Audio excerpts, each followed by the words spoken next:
Hello. Hey, this is your neighbor. I just want to inform you that a man has been coming to your house while you're at work.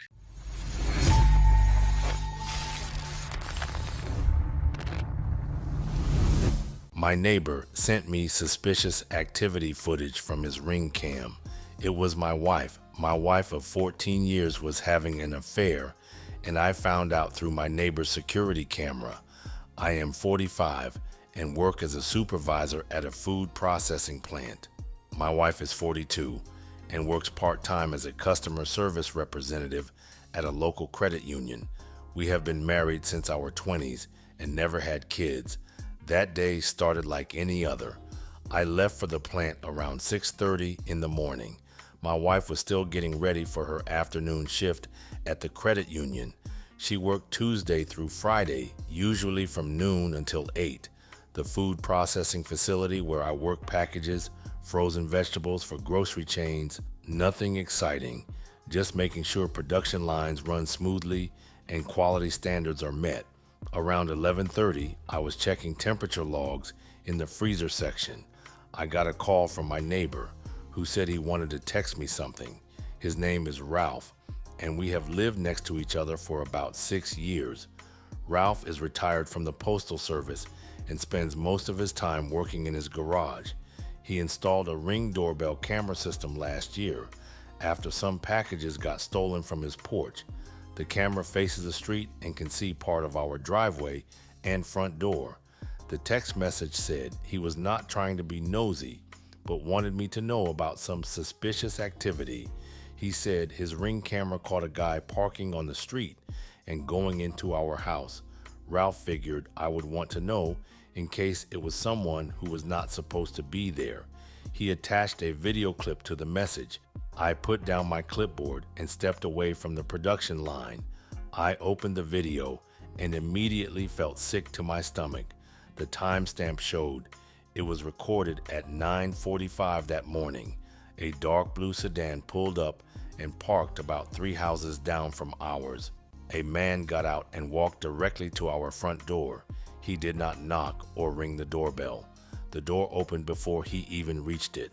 My wife appeared in the doorway wearing her bathrobe. She looked up and down the street quickly before stepping toward him. They embraced immediately and kissed for what felt like forever. It was not a friendly peck or casual greeting. This was intimate and passionate, like two people who had been apart for too long. After the kiss, they both disappeared inside our house. The video clip ended there, but the damage was already done. I watched it 3 more times to make sure I was seeing what I thought I was seeing. There was no mistaking what had just happened.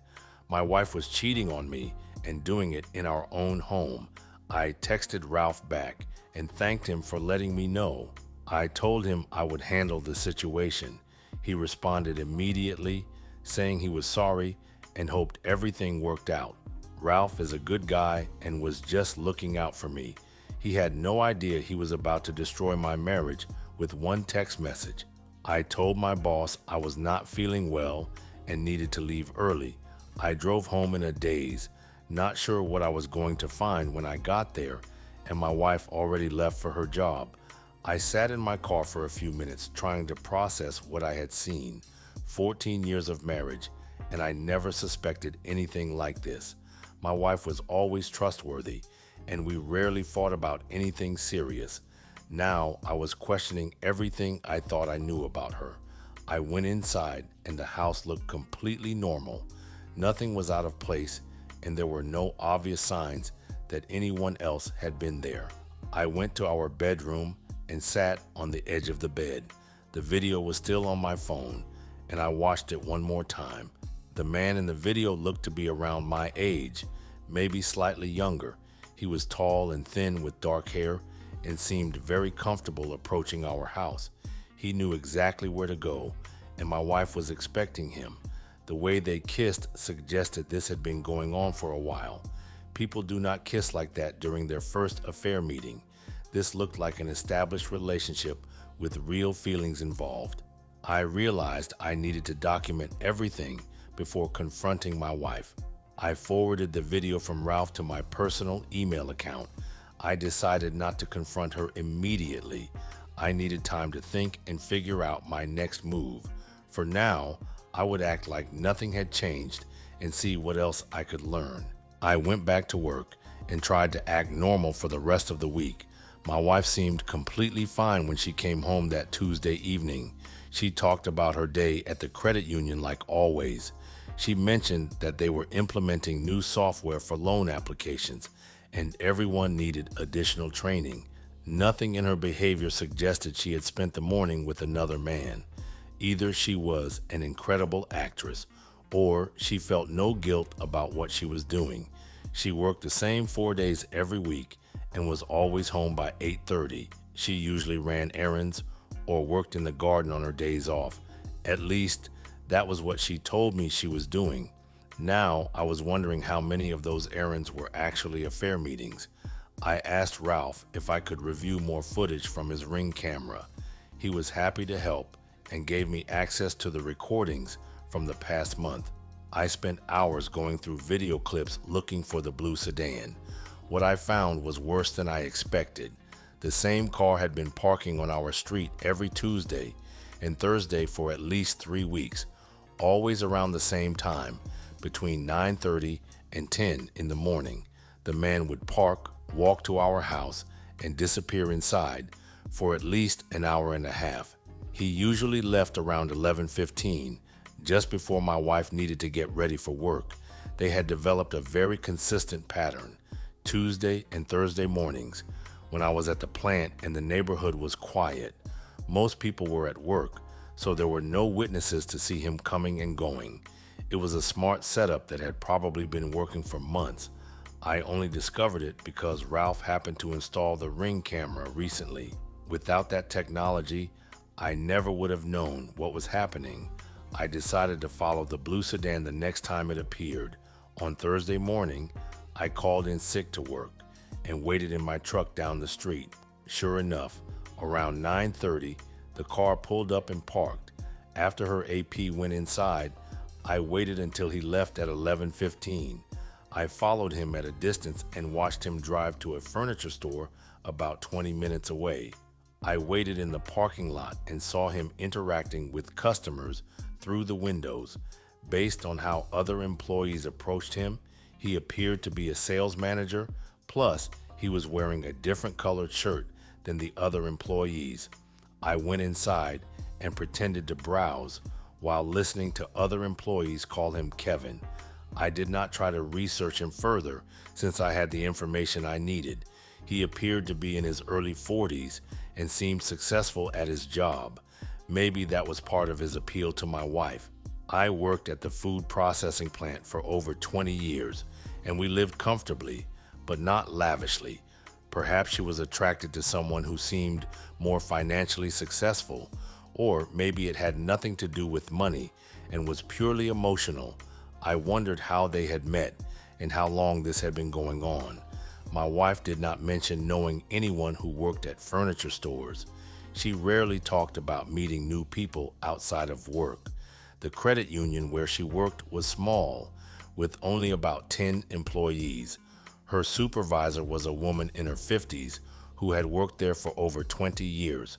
The other customer service representatives were mostly middle-aged women with families. None of them seemed like connection points to her affair partner. I created a folder on my computer with video files and notes about dates and times.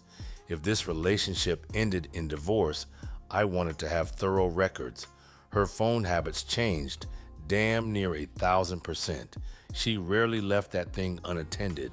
I realized she had probably been covering her tracks for months. The affair was not a recent development or impulsive mistake. This was an ongoing relationship that required planning and deception. She had been living a double life while acting like our marriage was normal. For months, I had sensed something was different, but could not identify what it was. Now I knew why she seemed distant and distracted. She was emotionally invested in someone else. I decided to confront my wife one evening after she came home from work. Thursday was one of her affair days, so she had seen Kevin that morning. I wanted to catch her when she might still be thinking about him.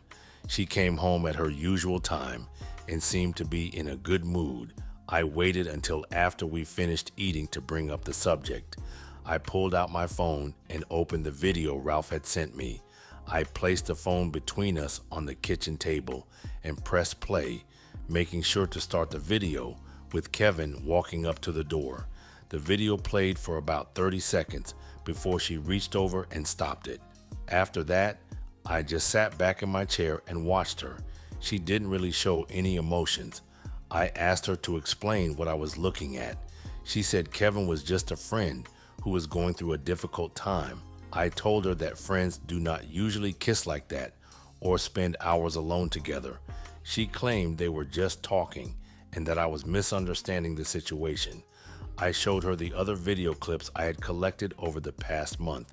I pointed out the consistent pattern of Tuesday and Thursday morning visits. I asked her to explain why she needed to talk to this friend for 3 hours twice a week. She could not provide any reasonable explanation. I told her I knew her affair partner's full name and where he worked. I explained that I had been investigating their relationship for several days. She realized that denying everything was not going to work. She admitted that she had been seeing her affair partner, but claimed it was not physical. She said they had developed feelings for each other, but had not acted on them. I laughed and asked her to define what I had just watched on the video. She said that was the first time they had kissed, and it happened because they were saying goodbye. She claimed she had decided to end the relationship because it was not fair to me. I told her that was obviously a lie, since the video showed this had been happening for weeks. She had a few tears, but I ignored what she said. She said she would cut off all contact with her affair partner and focus on our marriage. I asked her how they had met, since she had never mentioned knowing anyone who worked at furniture stores. She said it was a chance encounter at the grocery store. She claimed he was lonely after his divorce, and she felt sorry for him. One conversation led to another, and they started hanging out. He would come by after she got off work and chat for a few minutes. These meetings or meetups turned into longer conversations at our house when I was at work. She insisted that nothing physical had happened until that morning. I did not believe her. I knew she was lying. She said she realized she had made a mistake and planned to tell me everything. The video just forced her to have the conversation sooner than she intended. I asked her why she chose to have these conversations at our house instead of a public place. She said her affair partner was embarrassed about his situation and did not want to be seen in public with the married woman. I told her bullshit, and I pointed out that bringing him to our home was much worse than meeting him for coffee. She agreed, but said she was not thinking clearly. She claimed she had been confused about her feelings and made poor decisions. I told her that 14 years of marriage should have provided enough clarity about appropriate behavior.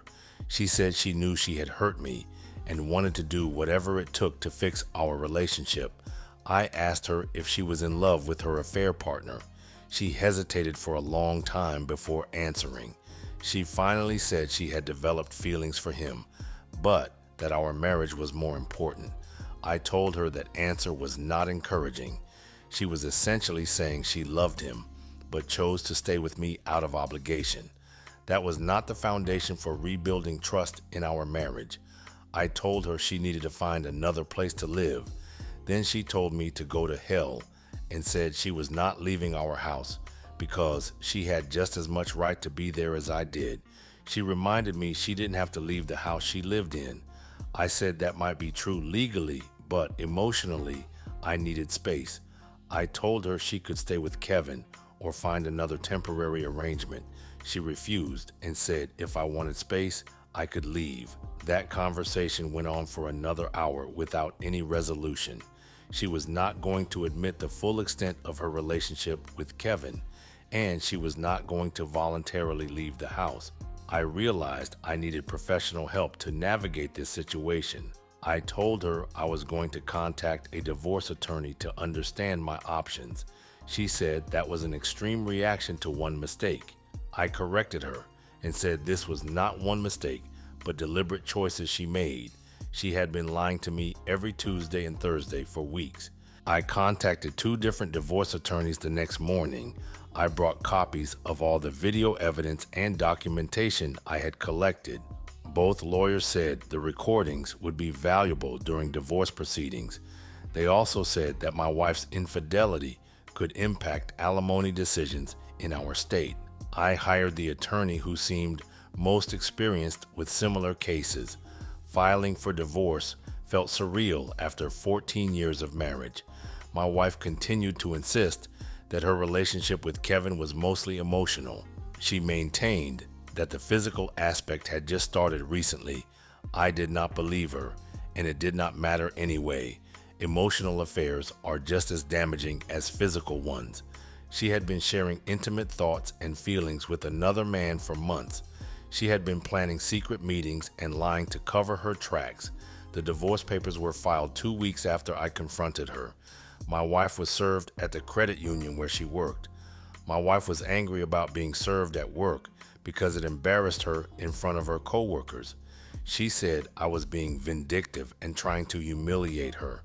I reminded her that she had humiliated me by bringing her boyfriend into our home. The divorce process took 7 months to complete. My wife tried several times to reconcile during that period. She sent long text messages apologizing and asking for another chance. She claimed she had cut off all contact with Kevin and wanted to rebuild our marriage. I asked her to provide proof that she was no longer seeing him. She could not do that because she was still meeting him regularly. Ralph continued to send me video clips when Kevin's car appeared on our street. The affair was still ongoing even while we were going through divorce proceedings. She lied about ending the relationship, just like she had lied about everything else. I forwarded those new videos to my attorney as additional evidence. We ended up splitting most assets equally because of state law. I kept the house, but when it sells, I have to give her 35% of its equity. She got half of our savings, but did not get any of my retirement account. The judge denied her request for alimony because of documented infidelity. I was relieved that I would not have to pay ongoing support. My wife moved out during the final week of the divorce proceedings. She took her personal belongings and about half of the furniture. She left behind most of the kitchen items and household goods. I assumed she was moving in with Kevin since they no longer hid their relationship. Ralph confirmed that Kevin's car stopped appearing on our street after she moved out. The pattern of Tuesday and Thursday visits ended completely. I thanked Ralph for his help throughout the entire situation. Without his Ring camera footage, I might never have discovered the affair. I probably would have continued living with someone who was deceiving me daily. About a year after the divorce was final, I learned that my wife and her affair partner had broken up because she learned he was abusive. She contacted me through a mutual friend to say she had made a terrible mistake. She wanted to apologize and see if there was any possibility of reconciliation. I told the mutual friend that I was not interested in any communication with my ex-wife. The trust that it took 14 years to build was destroyed permanently. I learned that people can hide significant parts of their lives even from their closest relationships. The person you live with every day can be a stranger. Technology sometimes reveals truths that would otherwise remain hidden. My ex-wife probably thought she had found the perfect arrangement. Secret meetings during work hours with minimal risk of discovery. She did not account for neighborhood security cameras becoming common. One well-meaning text message from a concerned neighbor changed everything. I am grateful that Ralph looked out for me despite the painful truth. Living with deception is worse than dealing with reality. The Ring camera footage provided irrefutable proof of what was happening. Without that evidence, my ex-wife would have continued lying indefinitely. She would have denied everything and made me question my own perceptions. Having documentation protected me from gaslighting and manipulation. It also made the divorce proceedings much more straightforward. My attorney said, Cases with clear evidence resolve much faster than those based on accusations alone. I kept copies of all the videos and documentation. Sometimes I wonder if my ex-wife regrets her choices or if she learned anything from the experience, but that is not my concern anymore. I focused on rebuilding my life and creating better boundaries for future relationships. Trust has to be earned through consistent actions over time. Words are meaningless without corresponding behavior. My current relationship is built on that understanding. We communicate openly about expectations and concerns. Neither of us takes the other's honesty for granted. The experience taught me that vigilance in relationships is not paranoia but wisdom. People change and circumstances evolve. What seems stable can become unstable quickly, but with the right foundation and mutual respect, relationships can survive challenges. The key is making sure both people are actually committed to the same relationship.